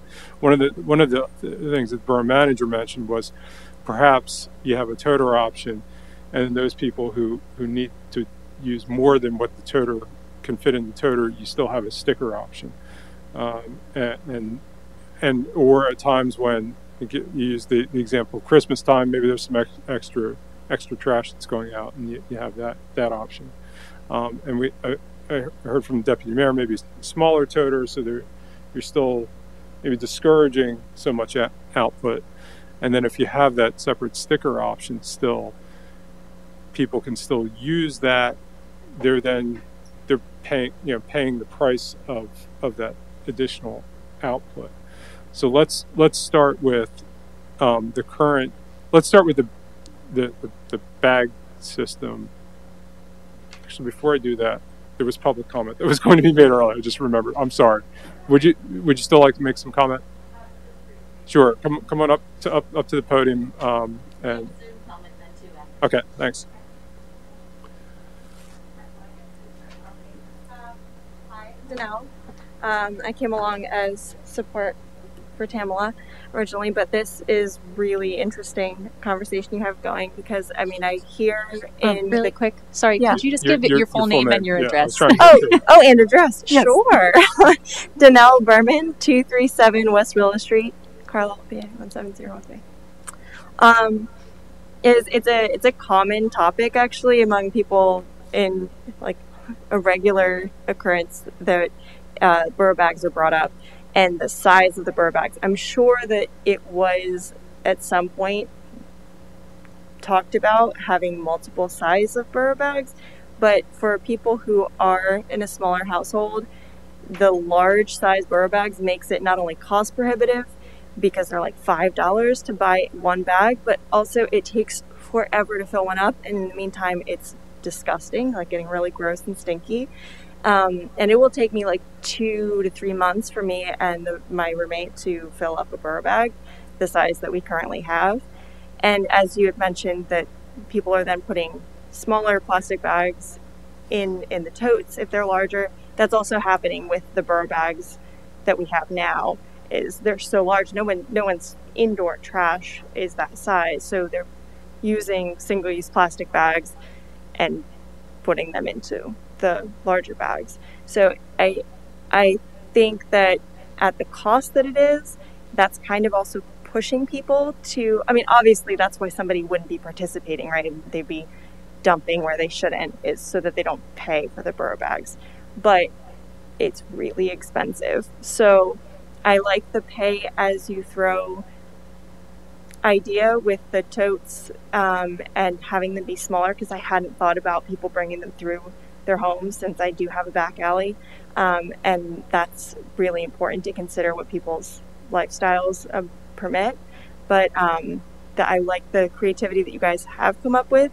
But those were some things that stuck out to me as when you were bringing up the single-use plastic bags being put possibly into the totes, because that's already happening in the Borough bags that we have. And what else? Oh, and I was just wondering, when you were looking at the totes in different sizes, if our goal is to reduce the number of plastic bags that are being used to then transfer the trash from the home into what can be picked up by whatever trash, whatever company is picking things up. Were you hoping that people would be putting their trash directly into these totes and that would be dumped into the bins that they use when they're collecting? Or would there still need to be a bag inside of the totes? I think typically what you're going to find is people have bags in their, you most probably go to the average household, most of the trash being generated is probably in a kitchen bag, right? Mm-hmm. And they're going to fill up their kitchen bags. They're going to take those kitchen bags, put them in the toter. Okay. So yeah, it would be still like a bag, because that would be I suppose you could have, and I don't know what this looks like, you could have a bagless receptacle in your home that fills up. You go and empty out that bagless receptacle into a toter. Right, and then you're cleaning out that bagless receptacle, mm-hmm. every time, every use, because I can't imagine what that might turn into over time. Right. And that's what I was wondering about with the inside of these things, how easily they would be able to be cleaned, because some of them have a lot of crevices in what we have right now, so they're kind of hard to wash out. Mm-hmm. But, and also to the point that a lot of the trash is coming from the kitchen, is then goes back to the composting, and the amount of food that, because I do have compost accessible, the amount of waste that I'm producing is mostly compost, which is also why it takes forever for me to fill up the bag. But I don't know that adds anything, but just reiterating some of the points that have been brought up, and that's something that is discussed on a regular basis in the community, is the difficulties with the system what we currently have. I have not tried the stickers yet, I will also say, so very curious about those. Okay. Thank you. Thank you. Well, a couple things in response. Oh, I wasn't going to ask a question, but okay. But maybe I'll have a conversation with you. Okay. One, I think I've mentioned this multiple times. Family of 4, my household, and we put out a bag on average every 2 weeks, and for probably the same reasons as Danelle, as we try to reduce. We separate our food scraps from the rest of our trash, and we take care of that separately. So there's that. I do want to dispel one thing that I hear over and over again. People saying I'm paying $5.85, or whatever the price is at the time for the bags. You're not paying. We're not paying that for the bags. We're paying 31 cents for the bag. Everything else in that price covers the person coming out to pick up the trash, the equipment to pick up the trash, the recycling program, the compost facility, the brush program. I'm probably forgetting a few things, but I think those capture the large items. So that price of the bag, I'm putting in air quotes, is not a price of a bag. It's a price of the service. So if we take that average, the average use, and we're to have a flat rate per residence, we're just going to take that average bag use per resident, theoretically, and it's going to be that we're going to charge that per month or per quarter. You're going to be paying that same cost for the most part, except for that 31 cents if you're going out and buying your own bag. And we did have a comment. Hopefully they're hanging on Zoom yet. Connie, you can unmute yourself and ask your question. She had her hand raised. Let's see. Do we have who is it? It's wait. This is Connie Myers, and I'm at 257 Arch Street. And I hope to add two things that I hope will be beneficial. I guess, I don't know if you can see me. I hope not. I look horrible. But with regard to your question, Sean Cramsey, about the composting street pickup, I know that State College has that service. And if you wanted to find out more about it, I would suggest you look into their program. And I think it's costly, but my son has 3 bins. And of course, sometimes he's actually purchased a second compostable bin because he does a lot of composting. But that's one contribution. The other thought, with half of the people, presumably, in the borough using the service that you're providing, the company, just down the street from me, there's an apartment building. It's a lovely 1-story. They have sort of a courtyard in the middle, and in that courtyard are about half a dozen or so bins, and another company picks up their garbage. Now, I think that's fine, and I'm going to guess that landlord has decided for one reason or another that for that place, and for maybe whatever other places that landlord manages, that's a better service, that this other company's a better service. I have no idea. But I do think, it's not just renegade people using, I don't know, it's a lot of things, to include the fact that I only set out 1 bag every 4 weeks because I don't make a lot of garbage. And but anyway, I just wanted to add that thought that there are other companies operating in town, and people are using them in a normal way. And that's probably, and since half, I'm not saying it's all landlords, but because I have no idea, but at least half of the population of Carlisle is do rent, and so it seems like it correlates anyway. Anyway, thanks very much for listening. Thank you, Ms. Myers. I think we should mention that you're probably going to say the same thing I was going to say, so go ahead, Mark. Go ahead. You go for it. I've spoken. All right, so the information that we use does not count apartments. We took the total number of single-family homes, two dwelling and 3 dwelling condominiums based on the county tax assessment data. Took that and multiplied that times 2.19 people per household, which is what the U.S. Census says Carlisle is, to come up with population that potentially could participate in the program. Yes. We also have apartment units 4 or more. Am I remembering correctly? 4 or more are required to have a dumpster, a commercial or other commercial hauling. Yes, sir. Yeah. Unless they seek a waiver through the in-house engineer because of their build, because of the impossibility of the space there. Yes, sir. Yeah. Okay. And I just wanted to bring up one more thing that I forgot, because even though I did advocate for the bins, I also think of the pitfalls, and that is the stealability of one, and that it's like it's a vessel that if I take it and I don't pay for the garbage, then I can use it. So having them all marked by address, which takes extra time before they go out, but something. I mean, I think of how people can steal. So you should see my recycling bin. I did it on my own. It looks very nice. I bet you did. But yeah, I mean, even before they go out, rather than waiting for the residents to do it, I mean, I think having addresses on them would be helpful. So that's extra work up front, but it is something to think about. Okay. Now everything's clear, right?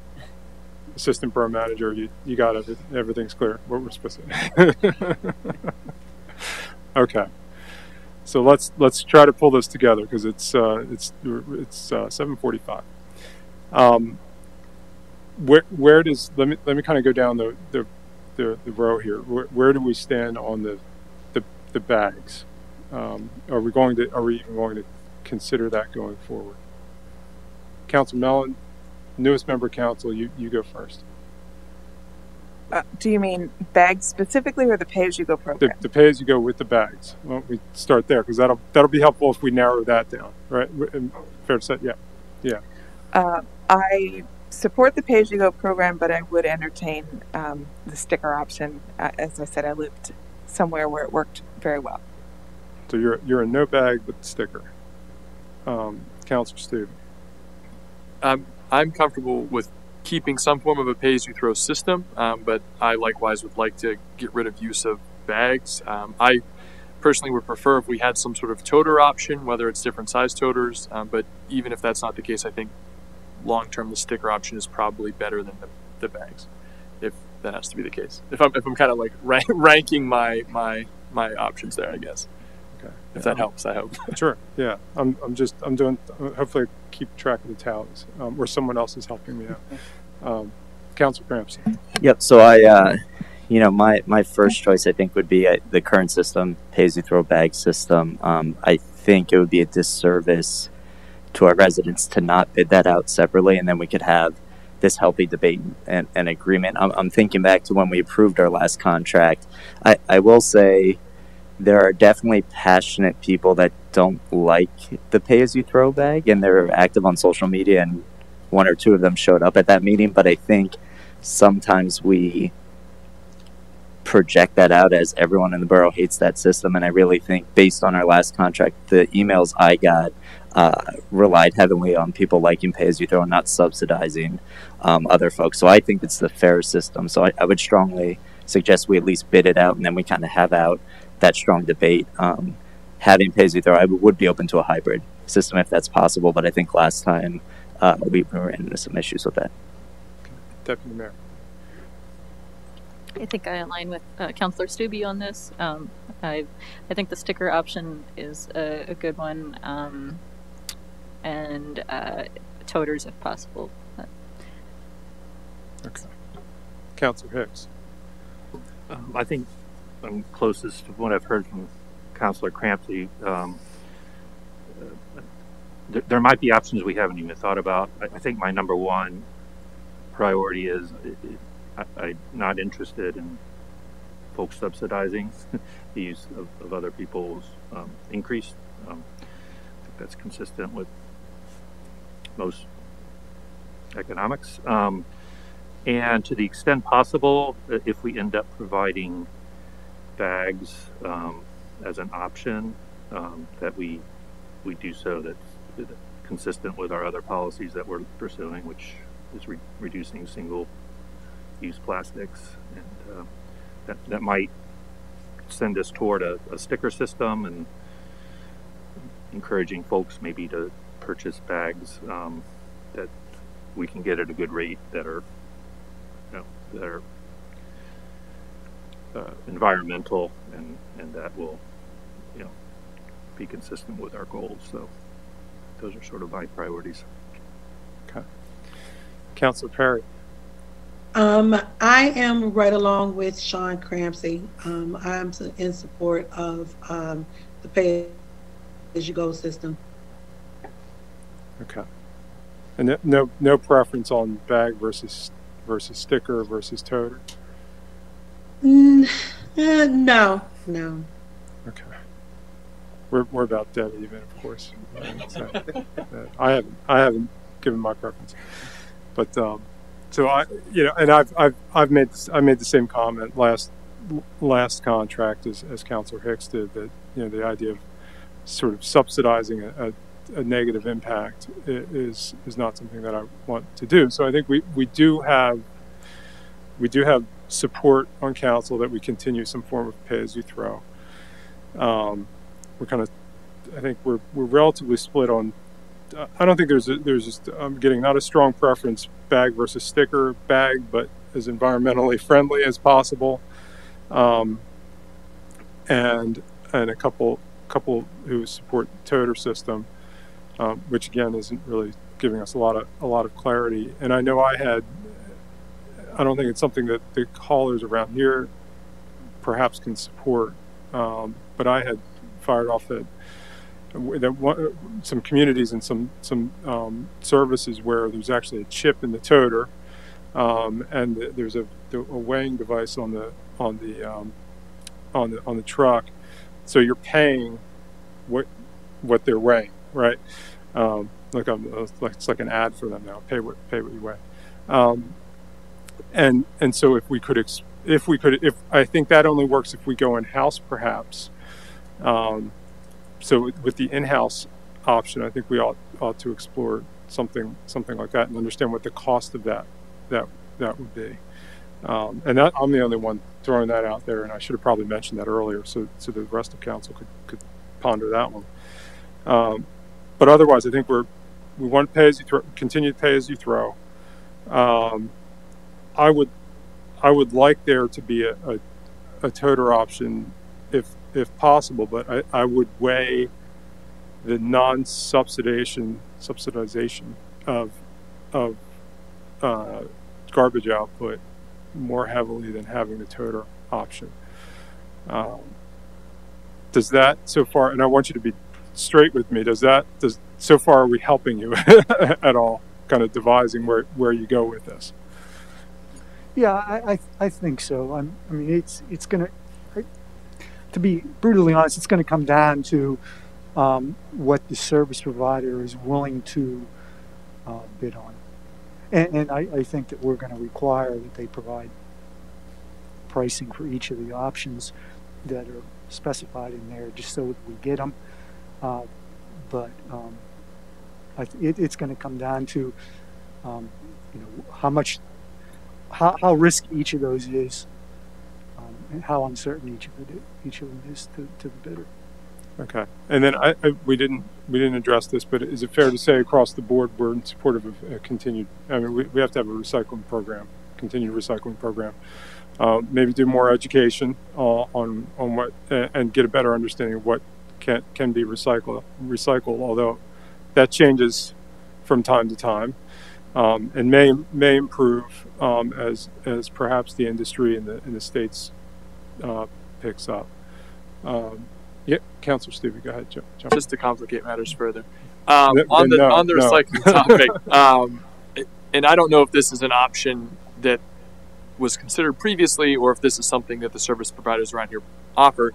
Is it an option to have multi-stream recycling as opposed to just single stream? So, as opposed to just everything goes in the recycling bin, we only recycle, glass, corrugated cardboard, one plastics, whatever, and those are put out in separate days or something like that.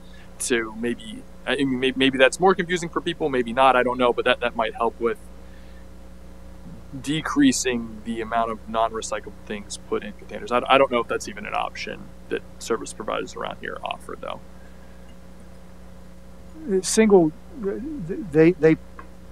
Their option is to pick everything up at once, because it only requires them to be there once, and to reduce their level of manipulation of the product. They're not in the business. That's their business. Is the service.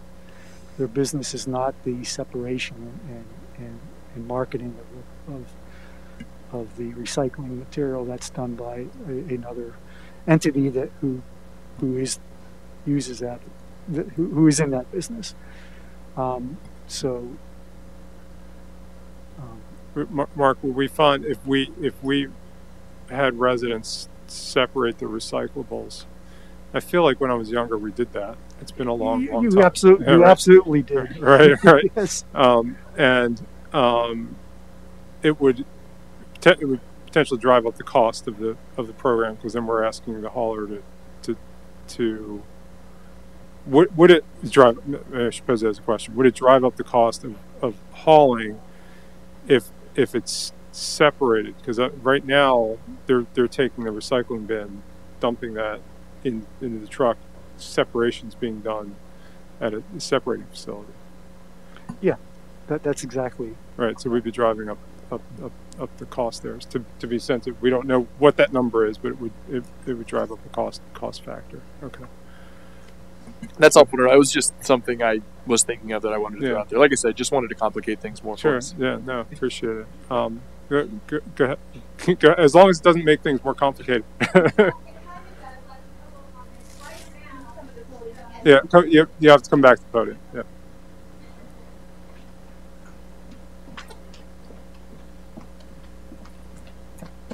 Are you guys intending to keep the current recycling bin that we're using now? I don't think we're there yet. I don't think that's a decision we're making tonight. That's right. So just to kind of think about that, though, is right now that bin is big. And so even if people are educated as to what's recyclable and not recyclable, it behooves them to fill that bin with all the plastic that's non-recyclable, that 75+%, because then they're not paying for it as trash in their Borough bag. And also, if you're going to get the totes and you're going to weigh them, which originally I thought was a good idea. However, unless you have implemented recycling for non-plastic streams of waste, then you are promoting plastic usage and packaging as opposed to other non-plastic packaging, because the plastic packaging weighs less. So those are just some little complications. Okay. Anything else that staff needs at this point?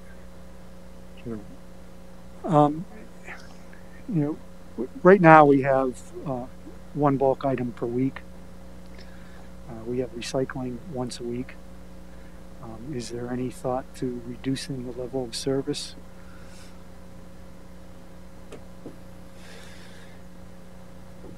Is there? I mean, I don't often use the bulk item. Yeah. I guess my question is, what is the? Do we get updates on how much of bulk items are going out every week? Do lots of people make use of that every week? Because I don't. I mean, but when I need it, I do need it to go away. But like I don't know what. Can we do it once a month? Yeah, like if it's once a month, I mean, I don't know. I think would that in theory would bring down a cost or wouldn't increase any costs for sure. Mark, if I recall correctly, the last time that we talked to the trash companies before we went out to bid, the bulk item itself weekly did not have a lot of impact on the cost. Yeah, it doesn't. The one bulk item per week doesn't. It raises issues administratively because people put out more than one, and then there's complaints and there's back and forth, so there's time spent on that. The real reduction would be not having the service every week for either one or the other. If the sort of the bulk item comment there raises a question. So I rarely see bulk items out. I mean, they're there. I have one around the block from me this week. But if it's not a big cost driver for the hauler, why do we limit it to one item? If I could say to my neighbor along the lines of what the deputy mayor said earlier, oh, you have 2 items this week, why don't you just put one in front of my house? And if it's not a big cost driver for the hauler, how much do we really care about that? It's not a big cost driver to the hauler if it's one bulk item per week. I guarantee if you have unlimited, there's going to be people that are moving and they're going to have all of their earthly possessions sitting out to be picked up to be thrown away. Right. And that's going to be an issue. Okay. But that's how I pick up my really great furniture. Councilor Landis was not here. You weren't here in the days when there was the annual. I worked here though, so. Oh, you did. Okay. All right. It was there were a lot of people like that around the borough and a lot of complaints about it. That's the 2005 conversations I was having about trash hauling, and then the recycling, the weekly recycling. Mark, explain that one for us. How much of that is what kind of factor is that for us? Yeah, it's going to be a reduction. I mean, because you don't have to provide those two individuals plus the equipment. There are communities that have it once every 2 weeks. How much of an impact does it have? I don't know, but I would think it would be a couple of cents. Okay. Yeah, I don't see I personally don't have real strong feeling that we should reduce that level of service on either of them. Just for information, a Western Cumberland County municipality just went out to bid, and they do have a price for just recycling, which is $35 a quarter, and then if it's recycling plus one toter of a certain size, I think it was somewhere around 65. So, you know, the recycling component of it is almost greater than 50%. Okay.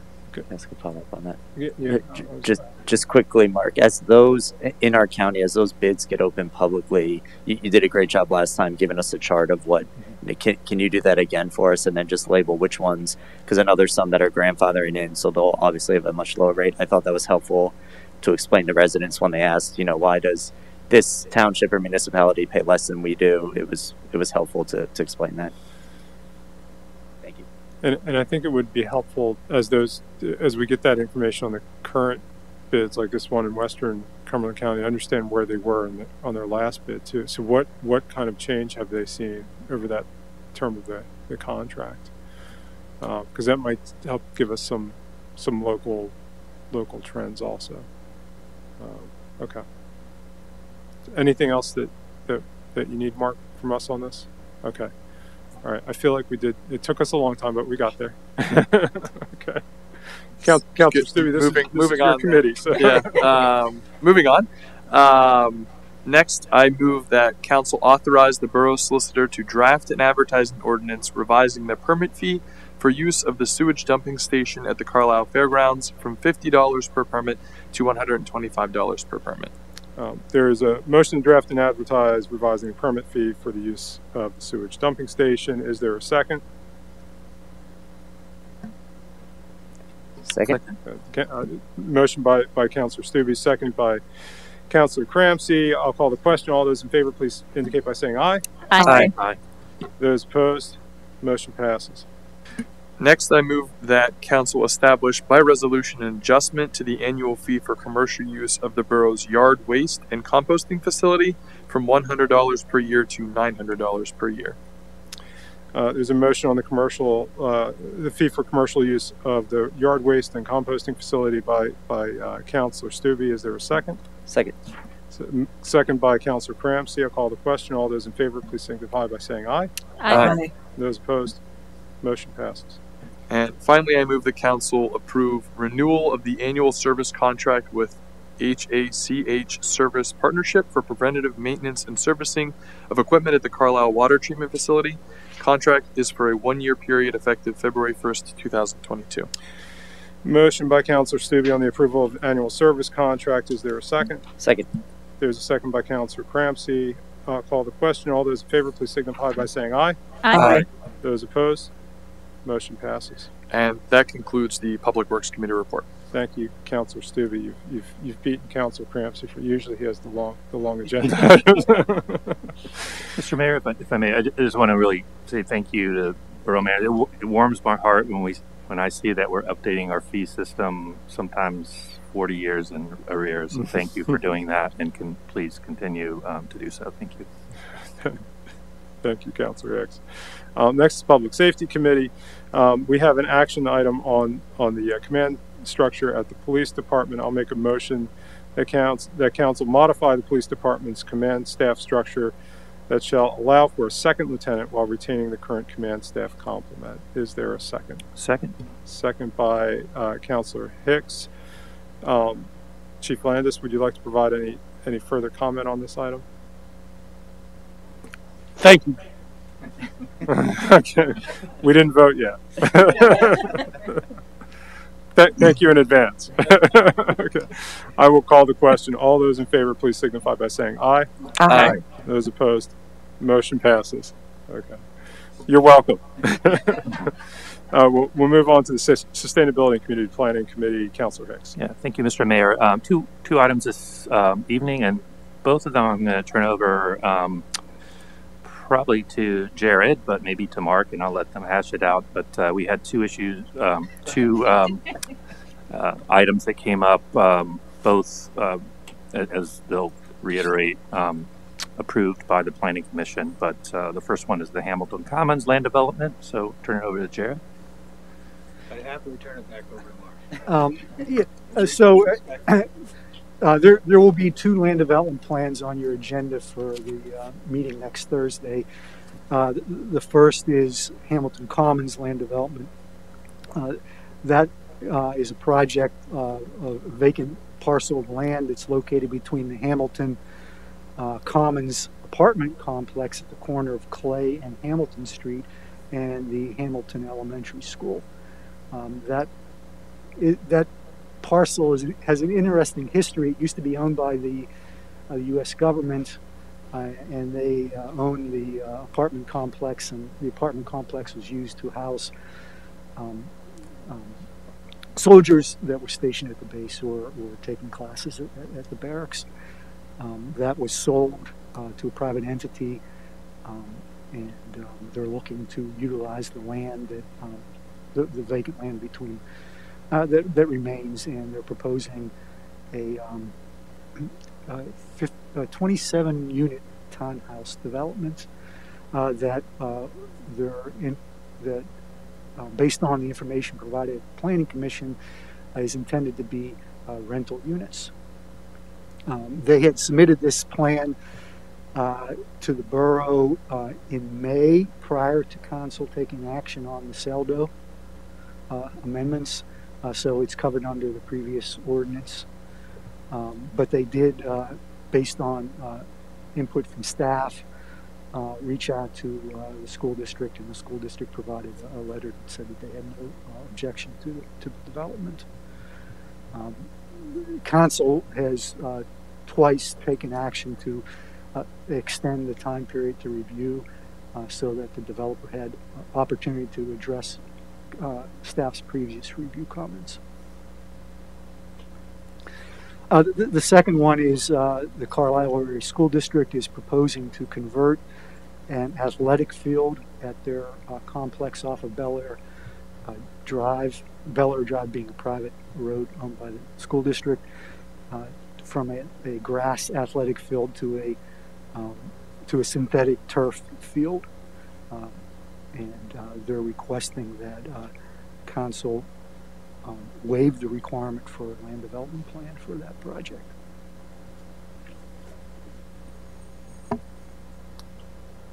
Any questions for Mark or Jared? I was only able to attend half of this since we had a really special session, so one of the three of us might be able to answer any questions you might have on any of those. Yeah. Any questions? Councilor Perry, we don't want to forget about you.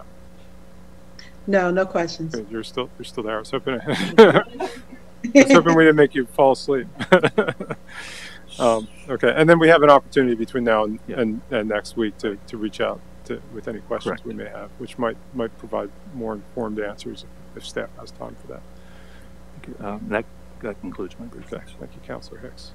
Employee Relations, Citizen Participation Committee. I have one action item this evening. Make the motion that Borough Council appoint Miss Tiffany Strine to fill the non-uniform employee vacant seat on the Pension Advisory Commission. The partial term will expire March 31st, 2025. There is a motion to appoint Tiffany Strine to the non-uniform employee vacant seat on Pension Advisory Commission. Is there a second? Second. Second by Councilor Mellon. Call the question. All those in favor, please signify by saying aye. Aye. Those opposed, motion passes. And then on the new business, there's not going to be any public comment in Borough Hall tonight. Is there anybody on Zoom wishing to provide any additional public comment at this time? Okay, then we are adjourned. Thank you, everyone.